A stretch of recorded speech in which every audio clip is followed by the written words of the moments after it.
Hi friends, welcome to Max kitchen. கோயில்களில் கிடைக்கிற மிளகு வடை வீட்டில் எப்படி செய்கிறதுன்னு பார்க்கலாம். இருக்கிறதுலே ரொம்ப ஈஸியான ப்ரிப்பரேஷன் தான் இந்த வடை. இதுக்கு ஒரு 100 கிராம் உளுந்தம்பருப்பு ஒரு அரை மணி நேரம் ஊற போட்டிருக்கேன். இதை இப்போ தண்ணி விடாமல் கொரன்னு அரைச்சி எடுத்துக்க போகிறோம்.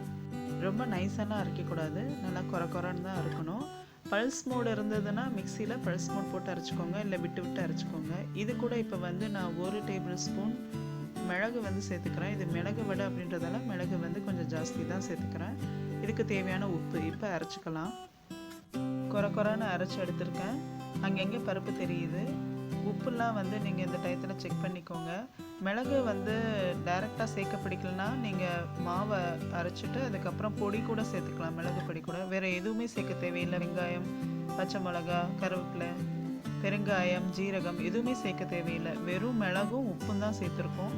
இப்போ நான் ஒரு பிஸ்கெட் பேப்பர் எடுத்திருக்கேன். பேக் சைடு அலுமினியம் ஃபாயில் இருந்ததால் இப்போ இதை தண்ணி தொட்டு வடை தட்டலாம். நீங்கள் மில்க் பேப்பர் கூட எடுத்துக்கலாம், இல்லைன்னா இலை இருந்தால் இலையிலையும் தட்டலாம், இல்லைன்னா காட்டன் கிளாத் எடுத்துக்கலாம். ஸோ உங்களுக்கு என்ன அவைலபிளோ அதை எடுத்துக்கோங்க. தின்னாக தான் வடை தட்டணும். கையாலேயே நல்லா ஷேப் பண்ணிவிட்டு சென்டரில் ஒரு ஹோல் போட்டுக்கலாம். பாருங்கள் எவ்வளோ தின்னாக இருக்குது. எனக்கு பேப்பரில் சரியாக எடுக்க வரல, அதனால நான் நம்ம ஓல்டு மெத்தடு கிளாத்தே எடுத்துட்டேன். ஒரு சைடு மட்டும் ஈரம் பண்ணியிருக்கேன். ஏன்னா இது பெரிய டவல், அதனால ஒரு சைடு மட்டும் ஈரம் பண்ணிவிட்டு இப்போ வடை தட்டுறேன். ஸோ டவலும் ஈரமாக இருக்கணும். அதுக்கப்புறம் வச்சு நம்ம தட்டும் போதும் கையை நினச்சிட்டு தட்டினா ஒட்டாமல் நல்லா தட்ட வரும். அவ்வளோதான், ஈஸியாகவே எடுக்க வருது.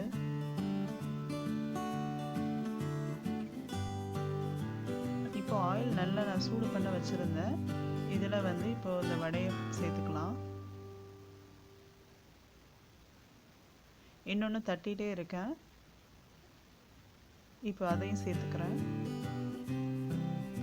எண்ணெயில் போட்டு ஒரு 3-4 நிமிஷம் கழித்து தான் திருப்பி போடணும். உடனே திருப்பி போட்டால் அந்த வடை உடஞ்சிரும். ஸோ இந்த மாதிரி கொஞ்ச நேரம் மாற்றி திருப்பி போட்டு எண்ணெயில் பொரித்து எடுக்க வேண்டியதான். நல்லெண்ணெய் யூஸ் பண்ணால் ரொம்பவே நல்லது.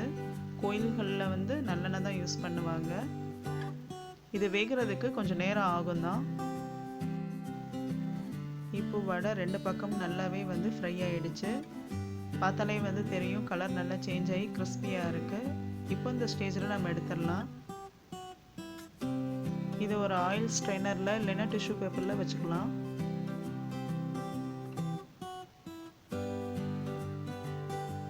பார்க்குறதுக்கு கொஞ்சம் எண்ணெய் இருக்கிற மாதிரி இருக்குது. கொஞ்சம் நேரத்துலேயே அது ட்ரை ஆகிடும். இப்போ பாருங்கள் எவ்வளோ ட்ரையாக இருக்குன்ட்டு.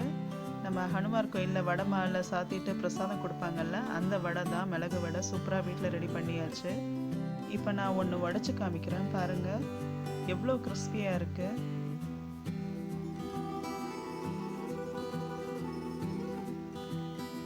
அதே டேஸ்டெல்லாம் சூப்பராக இருக்குங்க. இந்த வடை செய்யும் போது எண்ணெயும் நிறைய எடுக்கலை, அதனால் நீங்கள் தாராளமாக ட்ரை பண்ணலாம். இந்த ஈஸியான மிளகு வடை நீங்களும் வீட்டில் செஞ்சு பார்த்து சாப்பிட்டு என்ஜாய் பண்ணுங்கள். தேங்க்ஸ் ஃபார் வாட்சிங் ஃப்ரெண்ட்ஸ். Happy cooking.